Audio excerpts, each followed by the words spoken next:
The David Pakman Show at davidpakman.com.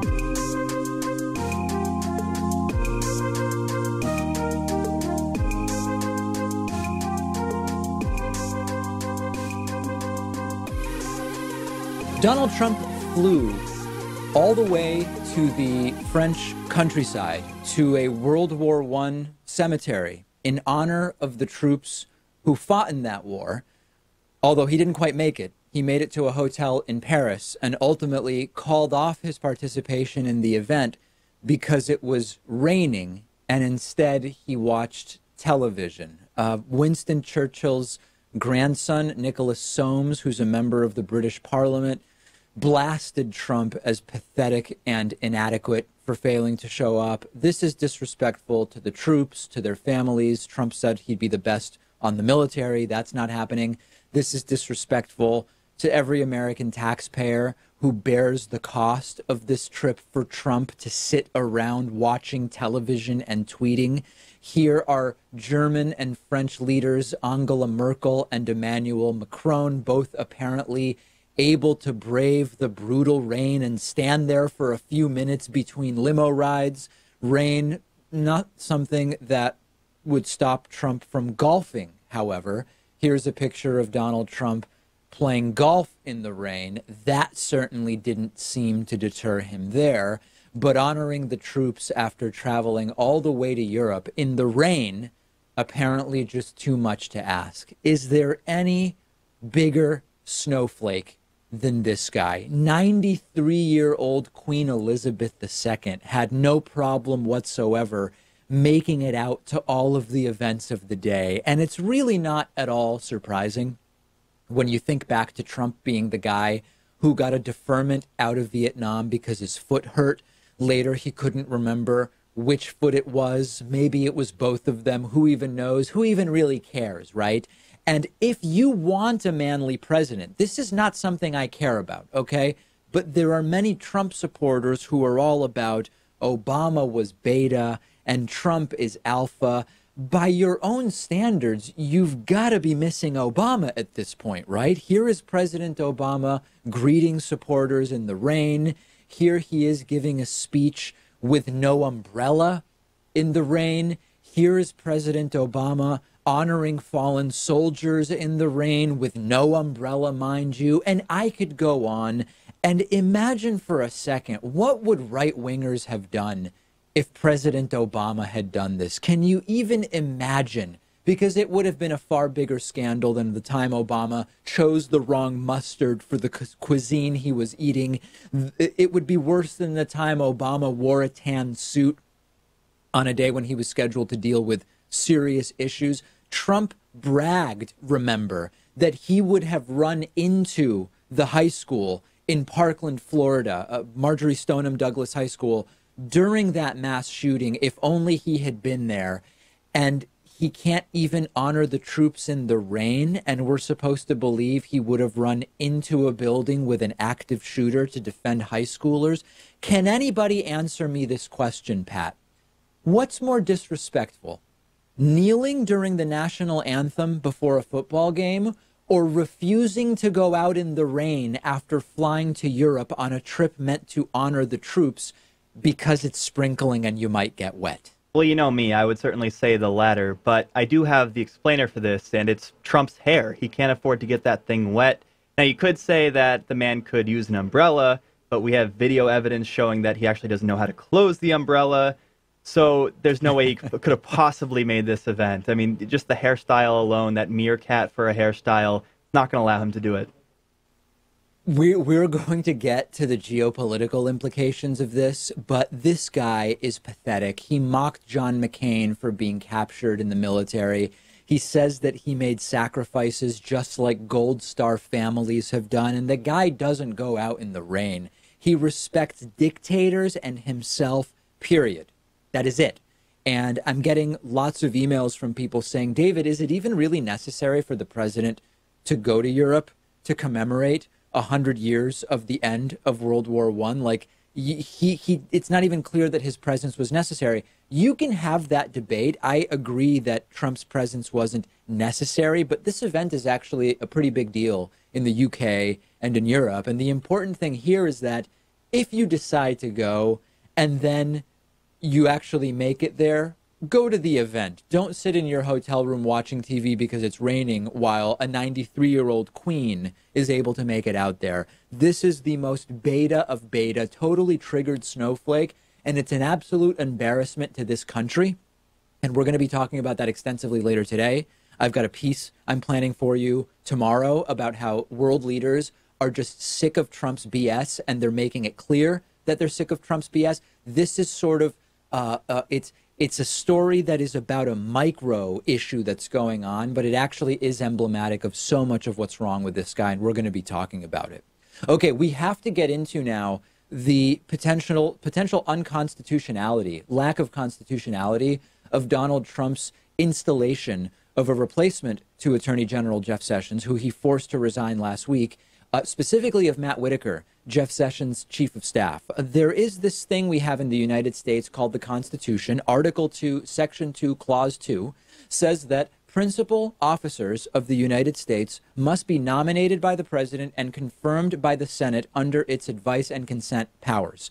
Matthew Whitaker, who has been installed by Trump to replace Jeff Sessions, was not confirmed by the Senate. And there is growing legal opinion from progressive, liberal, leftist legal scholars and from conservative legal scholars that this appointment is simply not constitutional. There is Supreme Court precedent here. There's actually a case from last year on which even Trump's favorite justice, Clarence Thomas, agreed that the general counsel of the National Labor Relations Board had been invalid on statutory grounds, but Clarence Thomas wrote in his opinion that even if the statute had allowed the appointment of this general counsel to the NLRB, the Constitution's appointments clause would not have allowed it. That was for the general counsel to the National Labor Relations Board. We're talking about the Attorney General right now.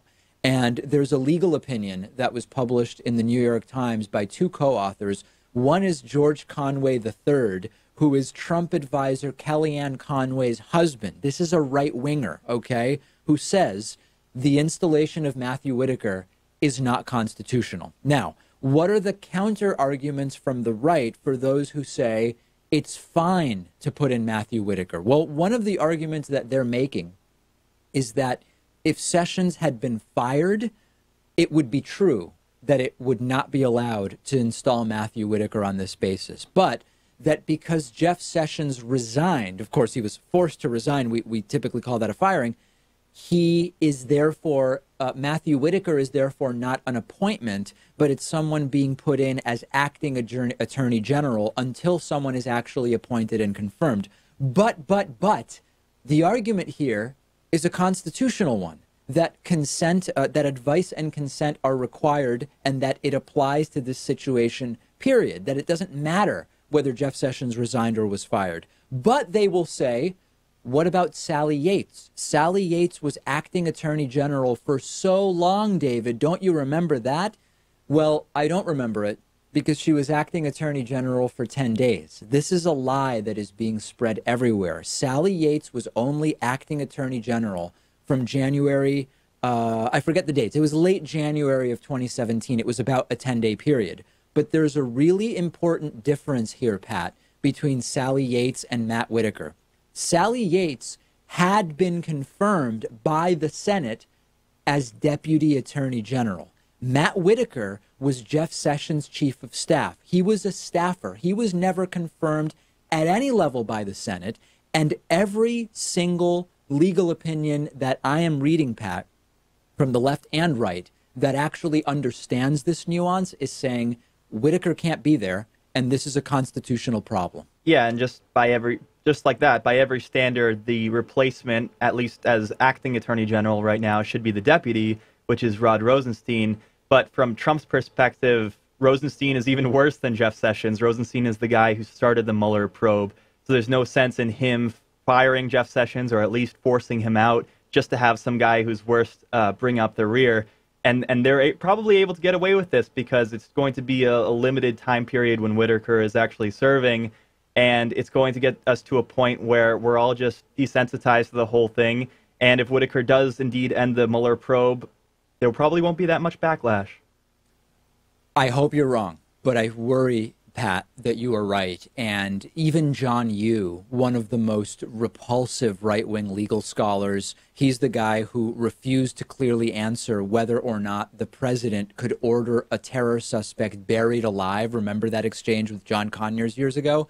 Even John Yoo says that the Whitaker appointment goes too far. In an email to Axios, John Yoo wrote that, quote, "The Constitution says that principal officers must go through appointment with the advice and consent of the Senate. In Morrison v. Olson, the Supreme Court made clear that the Attorney General is a principal officer. Therefore, Whitaker cannot serve as acting Attorney General despite the Vacancies Act, which does provide for him to be acting AG. The statute is unconstitutional when applied in this way." This is no bleeding heart liberal legal scholar. And the next step, which we're going to talk about after the break, is that Trump now is starting to distance himself from Matthew Whitaker as the White House has been taken aback by the reaction to the Whitaker appointment. It genuinely seems that the White House had no idea that this was going to explode into a situation where legal scholars on the left and right are of the mindset that this is not okay. And Trump now is pretending he doesn't even know the guy, despite having met with him multiple times. We're going to talk about that after the break. I want to hear your thoughts about this. I'm on Twitter at dpacman. The show is on Twitter at David Pakman Show. Things are going to get crazy for the next week, that's for sure. The David Pakman Show at davidpakman.com.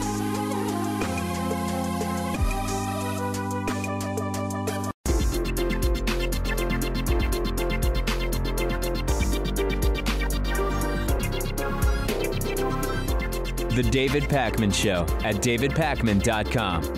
Welcome back to the show. It's Monday, huge weekend of news, and we are covering not even all of it, but a lot of it. I want to say a quick thank you to Nicholas Spiropoulos, who is today's new David Pakman Show member of the day. Thank you so much, Nicholas. Really appreciate your support. And I also appreciate the support of people who have been members for a long time, including Colin Kraft, who has been with us for 5 years, since November of 2013. Nicholas, Colin, thanks to both of you. You can join them in supporting independent media, progressive media, not beholden to corporate interests and bias to sensationalism and all of the other stuff we talk about by going to www.joinpakman.com and signing up today. Coupon code, new coupon code, this is 2020. This is 2020. Okay, so let's continue our analysis and discussion of the firing, de facto firing, the forced resignation of Jeff Sessions, and the bringing in of Matthew Whitaker, who is unconstitutionally inserted by Donald Trump and causing all sorts of chaos involving both left-wing and right-wing legal scholars saying, you can't do this. You simply cannot do this.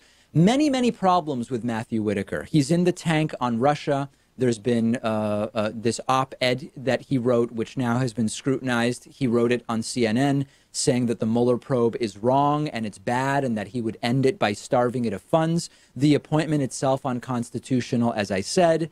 And we now have learned that back in 2014, he actually ran for the Republican Iowa, U.S. Senator from Iowa, Republican nomination back in 2014.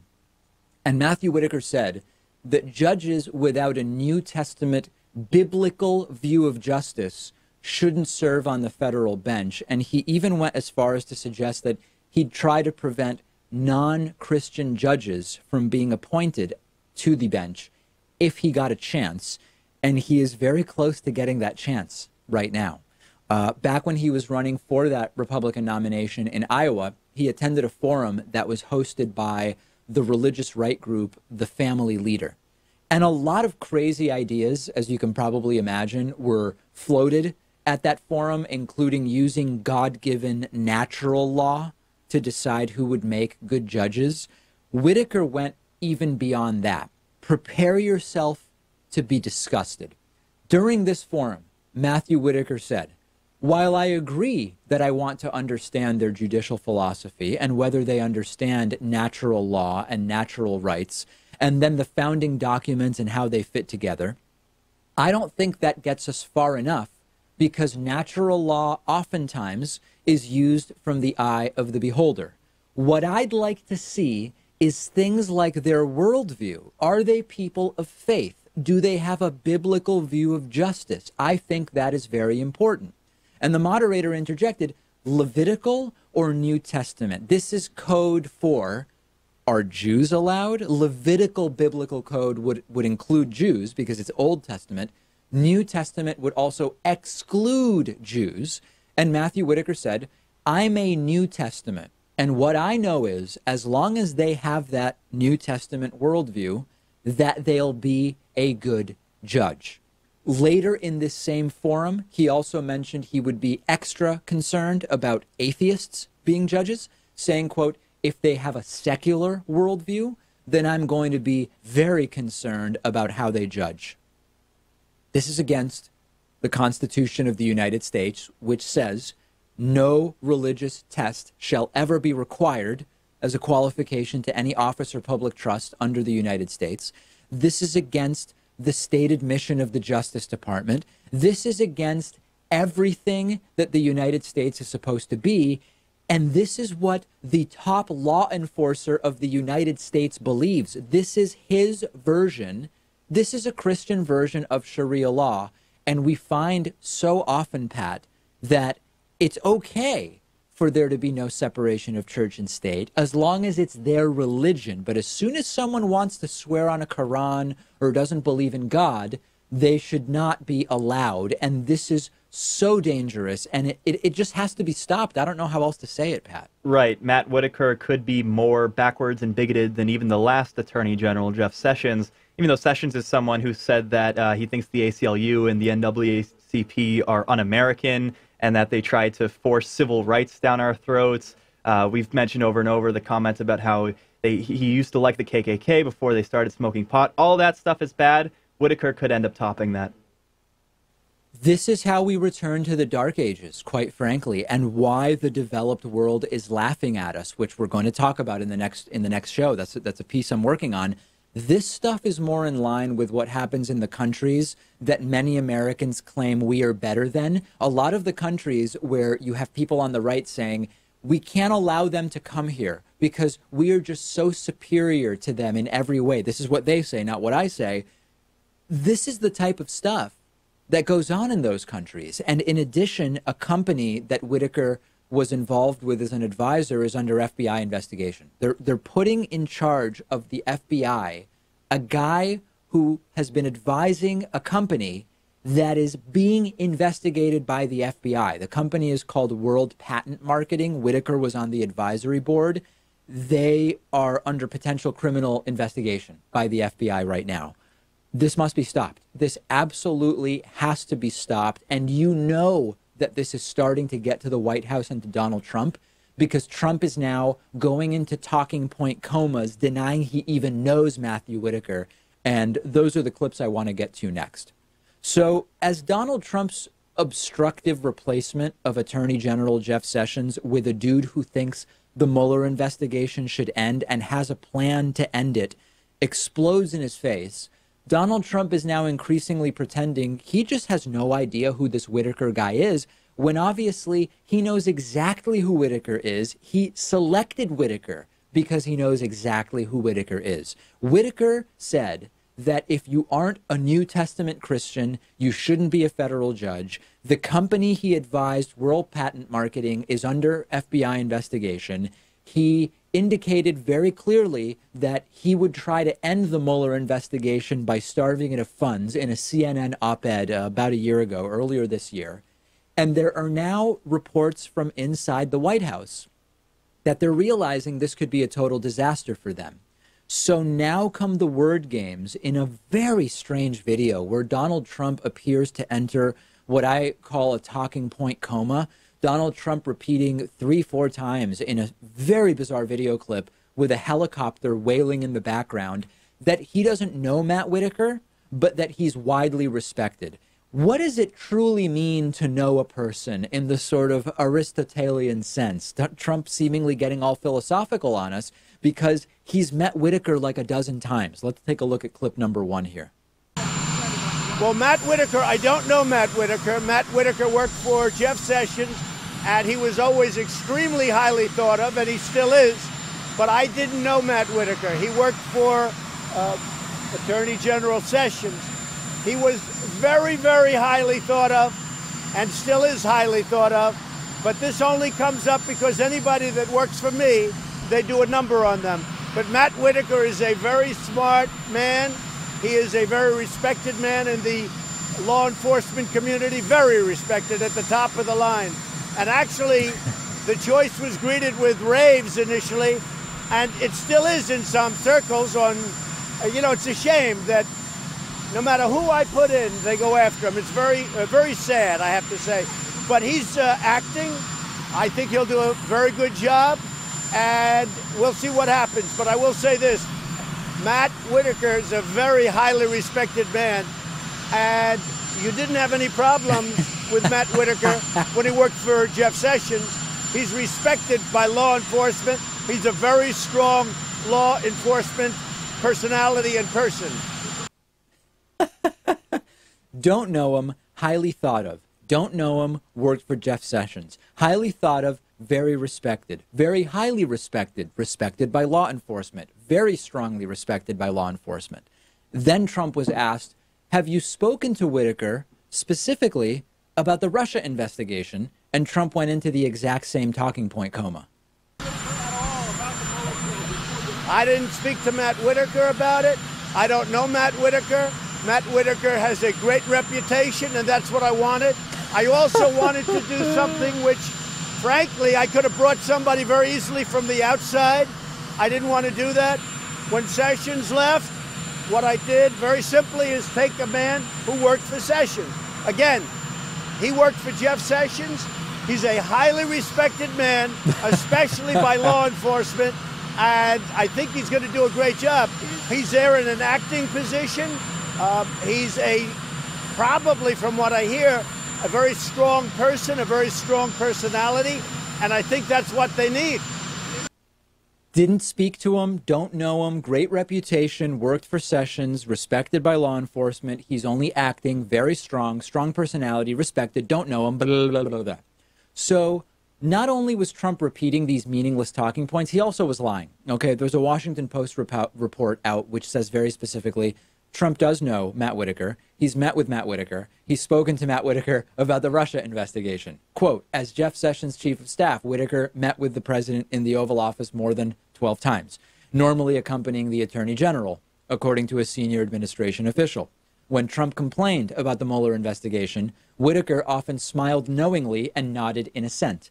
Last month, Trump literally told Fox News, I know Matt Whitaker. Now he says 8 times in a minute and a half, I don't know Matt Whitaker. And again, this is only possible if time moves backwards rather than forwards. And we are now in a period of time that is before a month ago, right? That's the only way that this is true. Whitaker also doesn't have a good reputation. He worked for that scam patent company after losing the 2014 Iowa Republican Senate nomination. And the company has been shut down as totally fraudulent. And by the way, Trump, in this same little impromptu press conference, told black reporter Abby Phillips that she asked a stupid question. At this point, it is way too commonly happening that non-white journalists are being treated like crap by Donald Trump. Take a listen to this. It's up to him. Do you want him to rein in Robert Mueller? What a stupid question that is. What a stupid question. But I watch you a lot. You ask a lot of stupid questions. So, a particularly unhinged Trump on this day, to go back to the main point, it would be logical and it would be fine for the president to know the person he's putting in as Attorney General. We would hope that the president knows the person that he's putting in as Attorney General. It would be strange to put in someone as Attorney General that you just don't know. And it appears, Pat, that Trump sees the fallout from this entire thing, and he's lying about every last detail, and Whitaker must be stopped. That's no matter which area of concern is the primary area of concern for you, the constitutionality of the appointment, Whitaker's involvement with a company under investigation by the FBI, the fact that Trump is lying about Whitaker, which is another whatever you are most concerned about, Whitaker has to be stopped. I was really wondering how the Trump propaganda arm would respond to the Trump's contradiction here. I know Matt Whitaker. I don't know Matt Whitaker. I was like, they're checkmated. There's no way they can come back from this. He's clearly caught in a lie. Turns out I underestimated them because Kellyanne Conway said that the president does know Matt Whitaker, but he's not like a longtime friend that he's known for his entire life. And, you know, he's only going to be acting attorney general for a few weeks anyway. They found a way out. They always seem to find a way out. Yeah. He knows him just well enough for the appointment to make sense, but not well enough for there to be any selection here based on what Matt Whitaker's plans are with regard to Robert Mueller's Trump-Russia investigation. Amazing how they were able to just thread that needle ever so perfectly. Make sure that you're following the David Pakman Show on Instagram. We have been featuring some of the top comments from our viewers on this and other stories there. The show is on Instagram at David Pakman Show. While you're at it, follow me on Instagram as well at david.pakman. Quick break, back after this on just a huge, huge news day. The David Pakman Show at davidpakman.com.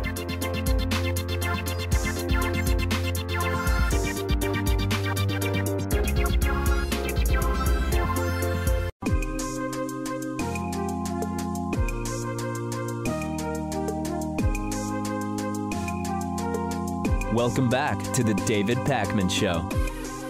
It is great to be joined today by Dr. Mick, who is an associate licensed couple and family therapist with a PhD in human development. He hosts a nightly Twitch stream called Game Sessions with a Therapist. Dr. Mick, great to have you here. I'm looking forward to our conversation. Great to be here. I'm looking forward to it as well.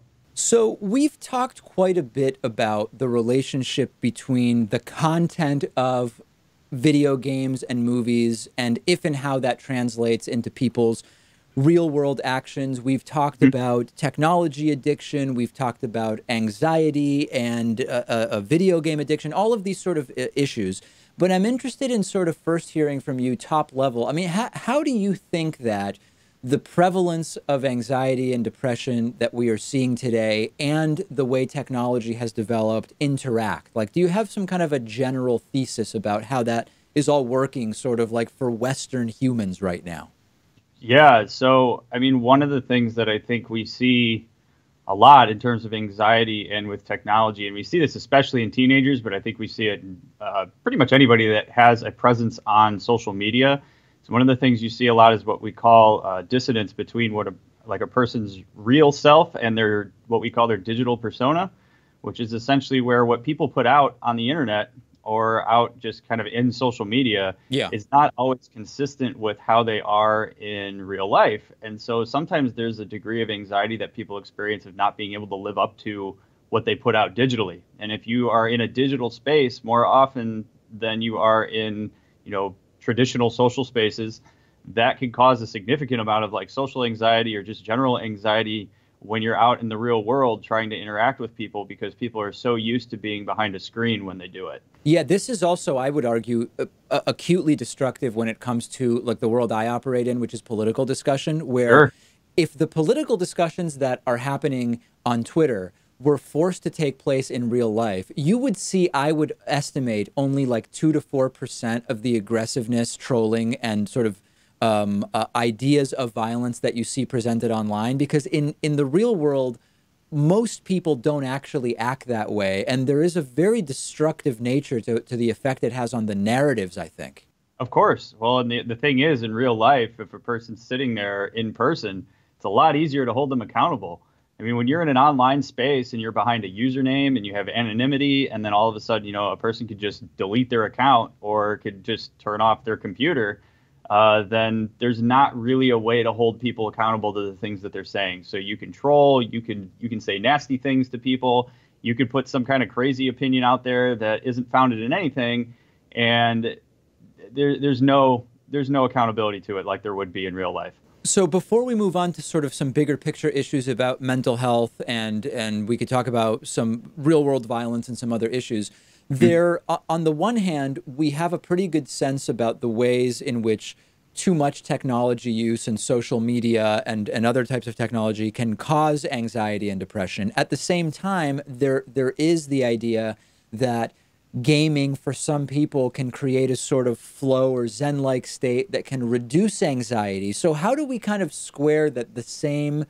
activity can be both positive and negative, which is not new. I mean, that exists in a lot of areas of life. But how can we create more of a sort of objective perspective about video gaming and social media use when it seems to cause both A and the opposite of A?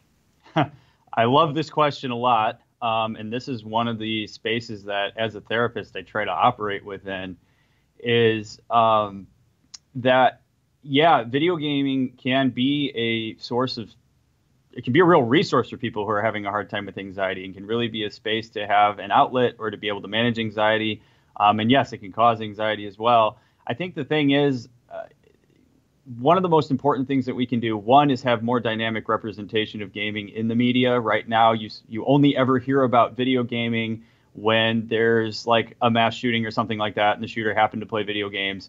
Although that is changing a little bit. We're starting to see with like esports being on the rise, or, you know, somebody like Ninja being on the Ellen DeGeneres show, like we're seeing more dynamic representation of gaming. But I think that's a really important part, is to be able to have that. And I think that, you know, people can learn a huge amount of skills when playing video games, such as like leadership and problem solving, and they can build their distress tolerance, which is a big thing with anxiety in video games. And I think if you have a bridge of somebody who can connect what's happening in the digital sphere with what's happening in real life, and somebody who really knows how to navigate both spaces, there's a lot of things that people can learn in games that can then translate into real life. And at the same token, if it's causing anxiety for somebody, having a better idea of how technology works makes it so that people can enter that space and maybe help a person through that, and mitigate that a bit in real life. So that to me is a real important thing, is to be able to have more awareness of what the digital space is actually like, particularly with video games. So when we hear after a particular mass shooting, for example, that we need to look at mental health, okay, what exactly could that even possibly mean? Like, because when we identify that someone who goes out and commits some horrible crime had a mental health issue, okay, that's a fair sort of like first step. That's perfectly reasonable. But then the question is, well, exactly what is it that you're looking to do? And I'm talking about only people operating in good faith. There are people operating in bad faith who just say that in order not to talk about guns. I'm not talking about that with you right now. Okay. In good faith, what is it exactly that are sort of options that are on the table when we talk about addressing mental health issues, when we want to try to address the real world violence that's taking place? Well, I think the primary issue right now is access to assistance with mental health. I mean, one of the things that's so terrible, in my opinion, in America right now, is that there's just not a lot of access to mental health, and that people's access is really dictated by insurance. And so what we're talking about is, you know, if a person's struggling, like say a person is thinking about wanting to commit one of these heinous acts, and maybe doesn't even have access to talk to somebody about that, then they're probably more likely to act on it. So I think access is a huge one. And then, you know, making thoughts like this maybe less taboo, so that a person could sit in a therapy office and talk about it, and share it, and then we can actually game plan and help a person through it instead of just further isolating a person. So that's what I really think we're talking about here, is just access. You know, whether it's at the level of a school, whether it's at the level of community, insurance being more willing to reimburse for it and allow mental health to be part of what they're covering instead of just physical health. Like, that's what we're talking about, I think, in the United States. Do you think that mental health professionals right now have enough clout when it comes to signaling that someone does present a risk to others potentially? And do you think that mental health professionals are empowered to the degree that they should be to actually be able to take action that would have an impact when they identify such individuals? I would say yes. I mean, we have protocols that we follow. Like as a therapist, I have assessments that I might do to determine whether a person's going to be of harm to themselves or to somebody else. And it varies by state whether you have duty to warn laws, but there's also the morality of that, of do you need to warn if somebody's going to be of danger to themselves or others. But I do think that therapists do have the ability to do that, and to be able to assess for that kind of thing. And then, I think to be able to coordinate with, say, like a police department in a given area that maybe has training and also how to handle something like that, so that there's a bit more of a coordination there. I think that's important, but I do think that if it's in a space where as soon as somebody mentions that they're having thoughts like that, a person freaks out and immediately goes off running and telling people, that doesn't necessarily create a space for a person to be able to talk about it either. But I do believe that mental health practitioners do have the ability to do that type of assessment and to coordinate with the people that they need to coordinate with, for sure. How would you assess the stigma associated with going to a therapist and getting help? So as one example to kind of contextualize this, we know that in the military, there is significant hesitation to actually go and seek mental health treatment, right. Not necessarily because of the stigma of actually going and doing it, but because there is significant risk if you are labeled as someone who is having certain types of challenges. You risk being sent home, so to speak, or losing the position that you have. So it's like that very specific risk. Aside from those particulars, depending on the jobs that you're in, societally, has the stigma around mental health treatment decreased, or do you still see this as a big problem? It's a two-part answer. One, I still see it as a big problem, and it's my MO. It's actually why I do my stream, is to try and destigmatize therapy. But you see in certain pockets of the country where it's okay to be a therapist. Like if you go out on the West Coast, like everybody has a therapist and everybody talks about it. But if you get into like areas like the Midwest and such, like people are a lot more close to the chest in terms of whether they're seeing a therapist or not. And I think the stigma's still there. I mean, I would say for a majority of even clients that I work with, and colleagues work with, one of the first barriers to people even coming to see me is the stigma. They're worried about what people are going to think. Hell, they're even worried about what I'm going to think as the therapist about them being there, and so that's a barrier that's kind of constantly having to be broken down. Of like, one of the first things I'll say to people is, this is an immense sign of strength that you're here. It's an immense sign of self-awareness. Like, this says nothing about like you being weak. It says that you're able to identify that you need assistance from an outsider, and there's certainly nothing wrong with that. And so I think, when you have people that are still making fun of people for going to treat mental health, or see mental health as this separate thing from physical health, like it does perpetuate some degree of stigma for people seeking it out. Honestly, and I don't just say this because I'm a therapist, I believe everybody could use a therapist. You don't have to be in dire straits to have a therapist. It really is a sign of strength, and it's cool to be vulnerable and go talk to a therapist, and I will ride that till the day I die. One of the areas of huge progress that I've seen in this space is the development of what's called primary care integration, which is related to so many of the symptoms that cause people to just go and see their regular doctor, never ultimately have a physiological cause attributed to them. And we know that at least some fraction of them are sort of physical manifestations of emotional circumstances that people have. Do you see the possibility of having more primary care doctors equipped to say, hey, you know what? I work with someone who actually is very knowledgeable about exactly what you're experiencing. Would you be interested in talking to them and smoothing that transition into obtaining some of these therapy services? That seems like it has huge potential to me. Oh my, yeah, I would love that. That would be wonderful. And I think most therapists would like that. I mean, a person's first point of contact in terms of taking care of their health is generally their primary care physician. So yeah, absolutely. Like if there was a network there where primary care physicians knew of the therapists in their area, and there was a level of coordination with that and integrated care there, I think that's wonderful. And then that falls back to access. Again, like it's going to be hard for a primary care physician to refer to a therapist when the person's insurance might allow them to see the primary care physician, but not, say, like me, a couple and family therapist. So I think there needs to be some level of coordination with insurance around that too. And a push from primary care physicians would be wonderful for that. We've been speaking with Dr. Mick, who's an associate licensed couple and family therapist, PhD in human development. His nightly Twitch stream is titled Game Sessions with a Therapist. Dr. Mick, really appreciate you talking to me today. I appreciate you having me on, David. It was a pleasure.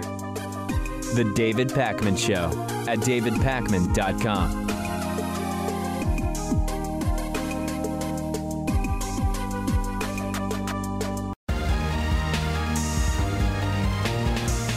The David Pakman Show at davidpakman.com.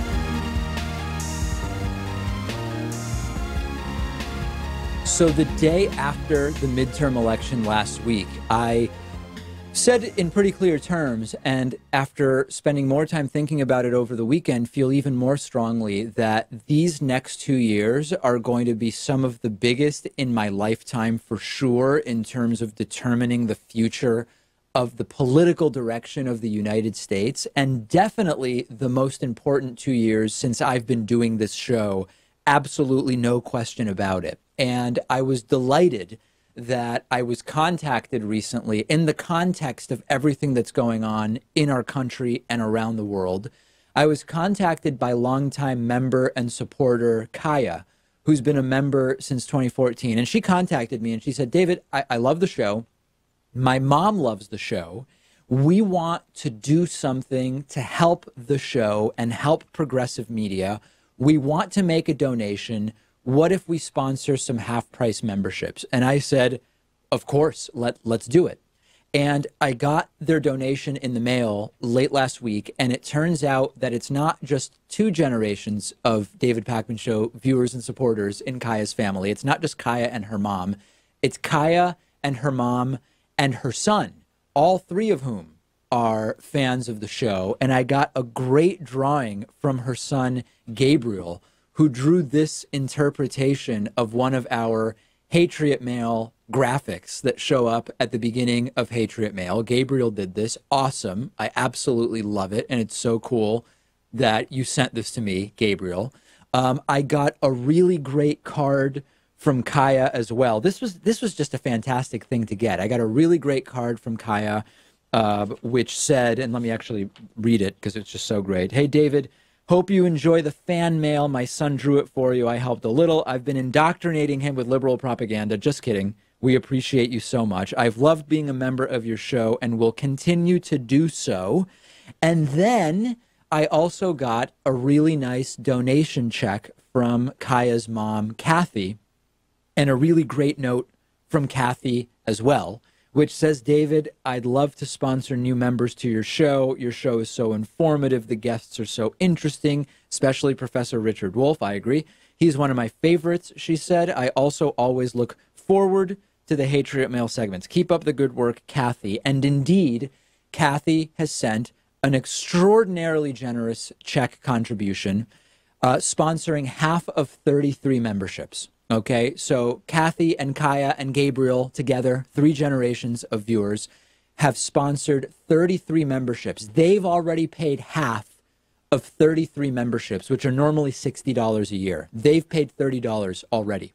That means that 33 people who don't currently have memberships can get a $60 membership merely by paying the other $30, okay? Kaya and her mom and her son have already paid $30 for you, and by paying $30, you get a $60 membership. I am personally handling these, okay? I have 33 of these available. Please make Gabriel and everybody, and his mom and his grandma, proud here. Email me, david@davidpakman.com, or you can use the contact form at davidpakman.com. Either way, I am your personal membership concierge. I'm so excited. I'm punching my microphone. Let's do these contributions justice. 33 half-price memberships are available. If you agree that these next 2 years are just so important, you now have an opportunity to lock in a 50% discount off of your membership and support independent media. Let's not let the donations go to waste. This is how we turn that donation into twice as many dollars for the show, and you can keep that discounted rate as long as you want. First come, first served. David@davidpakman.com. Email me. Thanks to Kaya and her family. Just amazing. This is just great. And I'm so inspired by the support and the messages and the great Patriot Mail drawing from Gabriel. Okay, let's talk about the attacks on democracy that have been fomented by the Republican Party. We've seen Russian interference in our elections and a lack of willingness from Republicans to do a damn thing about it. We've seen voter suppression tactics and fake stories about voter fraud and 3 to 5 million illegal votes. And we've seen the gutting of the Voting Rights Act. I mean, really serious attacks on the democratic institutions of the United States and on democracy and voting itself. Over the weekend, a report from the Miami New Times was published, and it says that there are a ton of uncounted ballots from Florida, which are just sitting in a mail handling facility for Miami-Dade County, which is, by the way, a consistently Democratic voting county in Florida. The specific details are still blurry. It's not totally clear why the ballots were just sitting at the mail handling facility. It's not clear exactly when they were postmarked, which would determine whether they're eligible to be counted or not. It's unclear whether they were delayed because the MAGA bomber was actually sent a pipe bomb through this facility. The facility was evacuated. And is that maybe responsible for the delay? We don't know. But what we do know is that these ballots could conceivably have impacted the Florida gubernatorial race between Democratic candidate Andrew Gillum and Republican Ron DeSantis.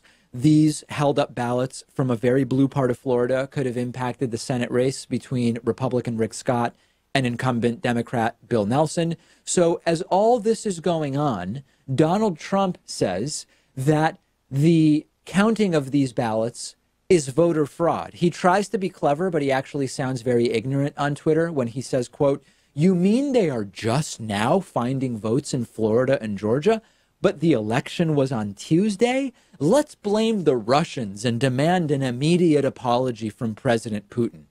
There is no evidence whatsoever that these ballots were forged or that any ballots were forged. Donald Trump here is lying without evidence about the integrity of our elections. This is far more dangerous than lying about the number of people that attended his inauguration. These are lies meant to give people false beliefs about the integrity of one of the most important democratic systems we have in the country, that of voting. And it wasn't just Trump, because then Sean Hannity on Fox News interviews the Republican candidate Rick Scott, who is also Florida governor. And Hannity says someone should be in jail for the ballot counting. And if you're watching this clip, you'll notice that Governor Rick Scott nods, agreeing with Hannity. Yes, someone should be in jail for counting people's ballots. Take a look at this. I've never seen anything like this in my life. It is obviously corrupt. Obviously, laws were broken. Obviously, there are shenanigans here. I believe you and Senator Rubio are 100% correct. We will follow this every single second of every day now. Yeah. Because the people of Florida deserve their just vote, which they got. And you won this race hands down. And this is a disgrace that they get to do this election in, election out. Somebody needs to go to jail here if this keeps happening. You keep violating the law. You don't respond. Every other county responds. Someone needs to go to jail, says Sean Hannity, and Rick Scott just nods. So what do they claim is so wrong with what's going on? Well, they're saying that finding these ballots is the scam, that once the Democrats realized they lost these two races in Florida, they found these bogus, fake, fraudulent ballots. Don't you think that if anyone was actually planning to turn the election with bags full of fake paper ballots, they would have figured out a way, Pat, to get those ballots in before Election Day, since usually ballots are only counted before Election Day? Like, every allegation of voter fraud from the right assumes everybody is stupid. They claim that people are swinging elections by doing in-person voter fraud, that individuals are showing up at polling places and voting twice or voting as dead people or as people that aren't actually them.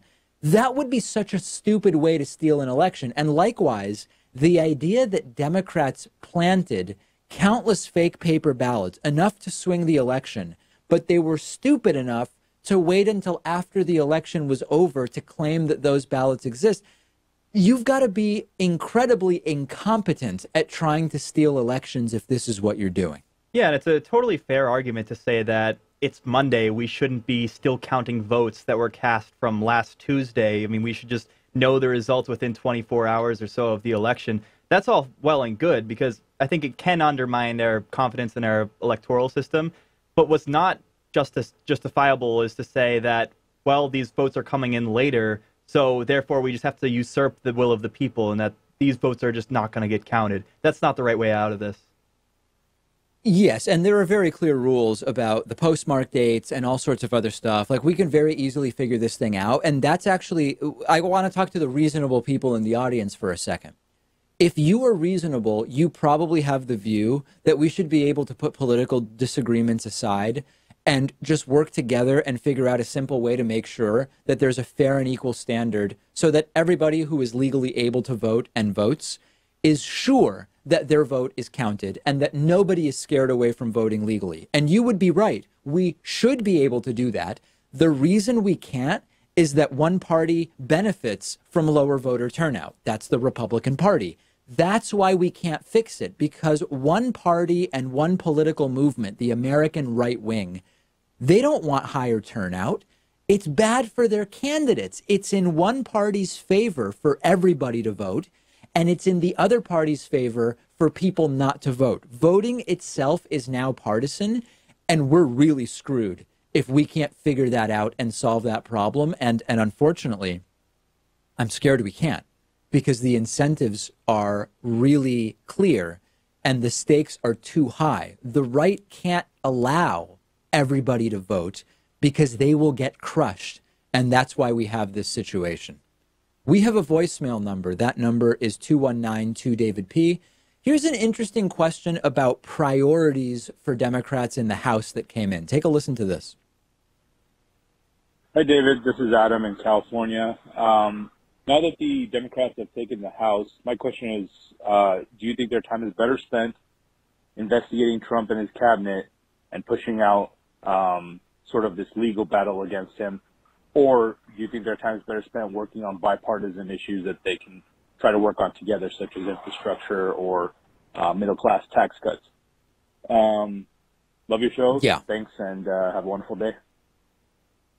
It's a false choice. I mean, you can walk and chew gum at the same time. Any investigation that should happen should happen. You don't say, well, we would love to work with Republicans on a tax cut for the middle class, so we're not going to do any investigation. No, if it's a valuable endeavor, then you do it. Plain and simple. And we'll be talking this week, actually, about exactly what should be the Democratic agenda after they get sworn in January of 2019. Check out exclusive deals from our sponsors for David Pakman Show viewers and listeners at davidpakman.com/deals. We have a fantastic bonus show for you today. www.joinpakman.com to become a member and get access.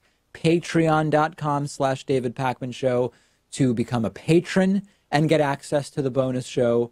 One way or another, we've got a great bonus show for you today. We will talk about what's been happening on the Sunday shows for the last 3 months. We will talk about the NRA mocking doctors and how doctors have responded. And we actually already have more than one 2020 presidential candidate on the Democratic side. We will talk about all of that and more on today's bonus show. I'll speak to you then.